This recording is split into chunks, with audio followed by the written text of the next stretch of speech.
Hi mga Beshi Waps! So for today's video, aalis kami dahil birthday ng aming boss. Ayan. So happy birthday kay Dr. Lim. More blessings to come pa sa'yo and thank you kasi napakarami mong natutulungan at sobrang bait mo sa aming lahat. And yun lang. More birthday to come pa. Ayan. So nandito kami sa may ambulance kasi on the way kami sa Abe Buffet. Ayan. So sa Angeles to located and ayun nga, lahat kami ng staff ng LIM is nandoon kami. So, eto yung loob ng Abe Buffet.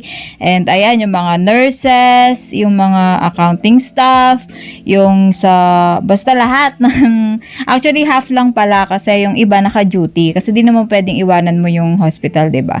So, ayun nga, eto, nilalagay na yung ticket kasi pag nakabayad ka na is meron silang pa-ticket. So, yun yung magiging bracelet mo. So, pag suot mo yon, alam nila na bayad ka na. Malamang.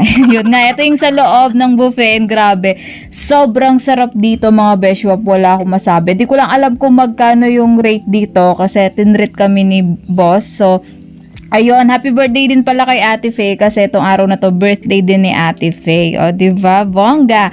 Ayan, so ito muna yung mga kinuha ko sa first batch ko. Actually, nakatatlo lang ako. Yung pangatlo is yung mga fruits na yung dessert, ganon.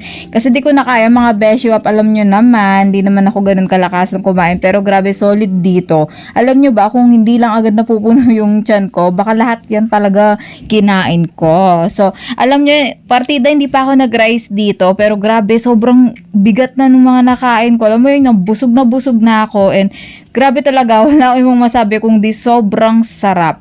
Ito pa lang yata yung buffet na nakainan ko na sobrang sarap literal, as in super. Walang tapon talaga. So, yun, lahat dito meron. May Chinese food, Japanese food, Filipino food, salad, mga dessert, mga pizza, lahat ang dami, grabe. Lalo na yung cheese na yun, sobrang sarap niyan, grabe dyan. So, dito yung part na sobrang busog ko na, hindi ko na alam kung anong kakainin ko. So, nag-sweets na lang kami. And, ayun, nag-tour muna kami. Naglakad-lakad. Malaki din siya, spacious siya, and di siksikan. Grabe, sobrang daming pwesto or saan ka gusto magpwesto, bala ka dyan. Dami rin naman kumakain, pero hindi yung crowded. Alam mo yun. Basta sobrang sarap dito. Grabe. Kung babalik ako dito, kung carry ko lang to, palagi ako dito magla-lunch. Alam mo yun. Dinner, ganun. So, binabalak nga namin ni Mahali na baka pumasyal din dito para matry niya. Kasi alam ko, paborito niya lahat ng kung ano meron dito sa buffet na to. Grabe, solid talaga dito. And ayun nga, habang naglalakad-lakad kami para matagtag yung mga kinain namin, no? Nakita namin tong mga dessert. So, nakita namin may chocolate fountain. Ayan. So, tinry namin siya mga besyo. Bumalik kami sa pagkabata ng aking katamden na si Tekla. Ayan. So, nagganyan-ganyan kami. Si Duday ang nagbablog sa amin. Ayan, shoutout sa'yo, Duday. Thank you so much sa pag-video. Grabe, super supportive ka talaga sa akin. Ikaw na yung naging cameraman ko. And grabe. Yan, solid dito. Pati yung chocolate fountain nilang sarap. Alam niyo ba yung feeling na ayaw na namin umalis dyan? Sabi ko, dito na lang tayo. Dito na tayo pupwesto. Dito na tayo umuwi na. Dito na lang. And then yun nga, pinatry ko din kay Duday. Kasi syempre, alam mo na, sarap kasi. Ayan si Ma'am Berna. Hello sa'yo, Ma'am Berna. Shoutout sa'yo. And ayun, nag-enjoy talaga kami dito ni Kla. Tingnan nyo naman, guys. Sabi ko sa kanya, kumain kami para kinakasal kami. Ayaw niya, nahihiya siya. So yun. Pero alam niyo, wala naman talagang hiya to.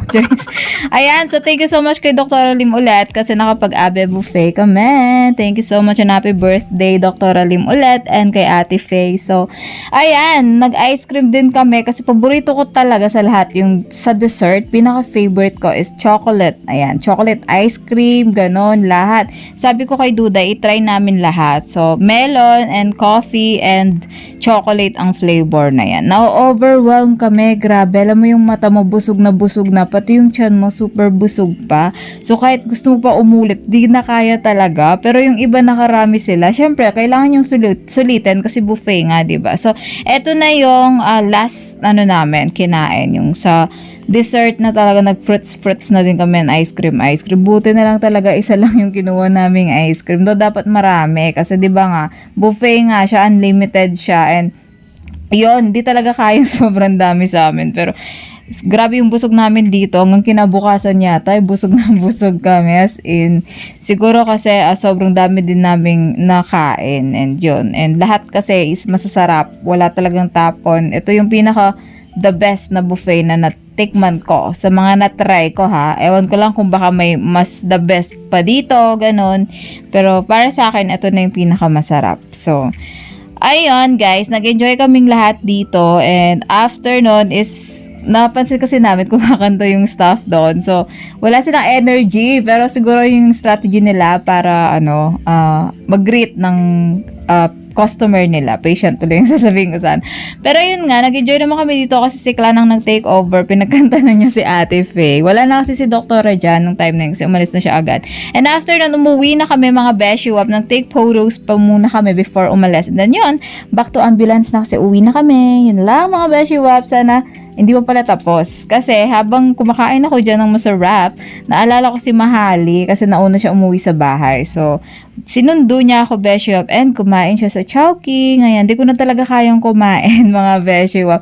Sabi niya, order ako ng gusto ko. Sabi ko, hindi ko na kaya talaga. Sobrang busog ko na. So, yun. Inantay ko na lang siyang matapos. Sabi ko, grab na lang kami ng merienda namin later. So, ayun, kumakain siya dito ng chow fan and yung chicken. And di ko na alam kung ano pa yung isa, buchi yata. Hindi ko sure. Basta yan, after pumunta kami sa Robinson's Easy Mart, dito lang yun sa may Sampaloc din. So, malapit lang to, no? And namili kami ng merienda namin. Kasi pagkagabi, nagmi-midnight snack kami. Kasi lagi siyang gutom. Kaya siya tumataba. So, pero usog. Pero yun nga, okay lang naman sa akin kasi gusto ko din na magkalaman-laman siya kasi grabe sobrang payat niya noon. Ngayon hindi na. May tiyan na siya. Laki-laki na yung tiyan niya. So, ayan mga Beshi Wap, pumili lang kami dyan kasi nag-crave ako ng chocolate and cookies. O chocolate na naman. Syempre, habang bata pa, kainin ng gusto, di ba? Ayun. So, nagtitingin-tingin kami dito. Meron din pala silang mga frozen goods dito. So, sabi ko, minsan try natin dito. So, yun lang mga Beshi Wap. Thank you for watching. Please subscribe my YouTube channel, Katie's Vlogs. Ito, Katie's Vlogs. FB page, Katie's Vlogs. All of my social media account, Katie's Vlogs. Pag-share po, ha? Hanggang ngayon, nangangailangan pa din ako eh. Charis, thank you so much po for watching. Bye!